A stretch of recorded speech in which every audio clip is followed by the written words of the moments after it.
Lecture du livre des Actes des Apôtres. En ces jours-là, Étienne, rempli de la grâce et de la puissance de Dieu, accomplissait parmi le peuple des prodiges et des signes éclatants. Intervinrent alors certaines gens de la synagogue, dite des Affranchis, ainsi que des Cyrénéens et des Alexandrins, et aussi des gens originaires de Cilicie et de la province d'Asie.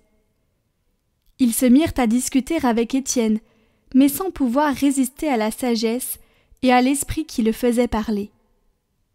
Alors, ils soudoyèrent des hommes pour qu'ils disent « Nous l'avons entendu prononcer des paroles blasphématoires contre Moïse et contre Dieu. » Ils ameutèrent le peuple, les anciens et les scribes, et s'étant saisis d'Étienne à l'improviste, ils l'amenèrent devant le Conseil suprême. Ils produisirent de faux témoins qui disaient « Cet homme ne cesse de proférer des paroles contre le lieu saint et contre la loi. Nous l'avons entendu affirmer que ce Jésus, le Nazaréen, détruirait le lieu saint et changerait les coutumes que Moïse nous a transmises. » Tous ceux qui siégeaient au Conseil suprême avaient les yeux fixés sur Étienne, et ils virent que son visage était comme celui d'un ange.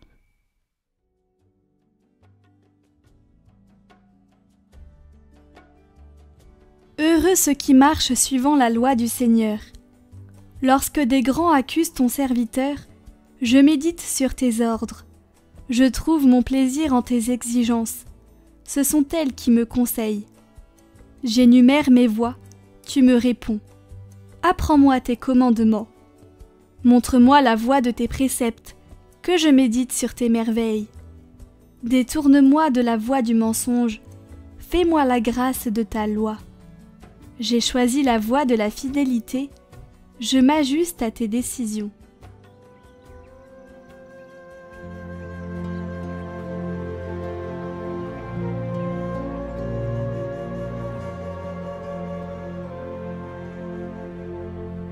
Jésus avait rassasié 5000 hommes, et ses disciples l'avaient vu marcher sur la mer. Le lendemain, la foule, restée sur l'autre rive, se rendit compte qu'il y avait eu là qu'une seule barque, et que Jésus n'y était pas monté avec ses disciples, qui étaient partis sans lui. Cependant, d'autres barques venant de Tibériade étaient arrivées près de l'endroit où l'on avait mangé le pain après que le Seigneur eut rendu grâce. Quand la foule vit que Jésus n'était pas là, ni ses disciples, les gens montèrent dans les barques et se dirigèrent vers Capharnaüm à la recherche de Jésus. L'ayant trouvé sur l'autre rive, ils lui dirent « Rabbi, quand es-tu arrivé ici ?» Jésus leur répondit « Amen, amen, je vous le dis, vous me cherchez non parce que vous avez vu des signes, mais parce que vous avez mangé de ces pains et que vous avez été rassasiés. Travaillez non pas pour la nourriture qui se perd, mais pour la nourriture qui demeure jusque dans la vie éternelle, celle que vous donnera le Fils de l'homme, lui que Dieu, le Père, a marqué de son sceau. » Ils lui dirent alors « Que devons-nous faire pour travailler aux œuvres de Dieu ?»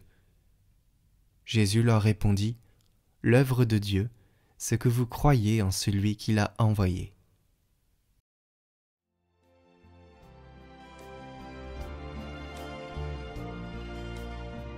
Commentaire de saint Thomas More. L'œuvre de Dieu, c'est que vous croyez en celui qui l'a envoyé. La fondation sur laquelle nous nous appuyons, c'est la foi. Sans la foi, inutile d'espérer apporter quelque chose, quelque réconfort spirituel. Quel soutien la Sainte Écriture pourrait-elle procurer à quelqu'un qui ne croirait pas qu'elle est la parole de Dieu et que sa parole est vraie ? On doit y trouver bien peu de profit si on ne croit pas que c'est la parole de Dieu, ou si, admettant même qu'elle l'est, on croit qu'elle peut contenir des erreurs.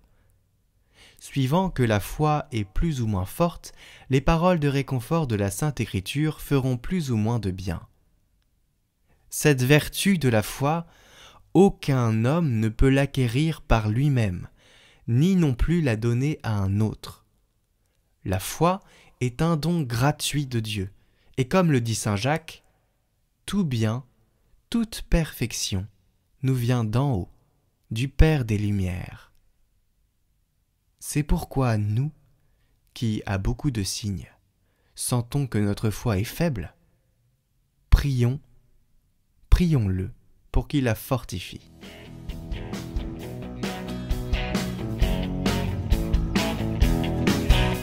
Priez, ouvrez vos cœurs, invoquez-moi tant qu'il est temps. Priez, revenez à moi, je vous garderai dans la paix. Vous qui peinez, venez, approchez-vous, mangez et rassasiez-vous. Gratuitement, buvez l'eau de la vie, pour vous, je répands l'esprit. Priez, ouvrez vos cœurs, invoquez-moi tant qu'il est temps. Priez, revenez à moi, je vous garderai dans la paix. Changez de vie, cherchez la sainteté, car je me laisse trouver. Venez à moi, je suis riche en pardon, voyez, le salut est là. Priez, ouvrez vos cœurs.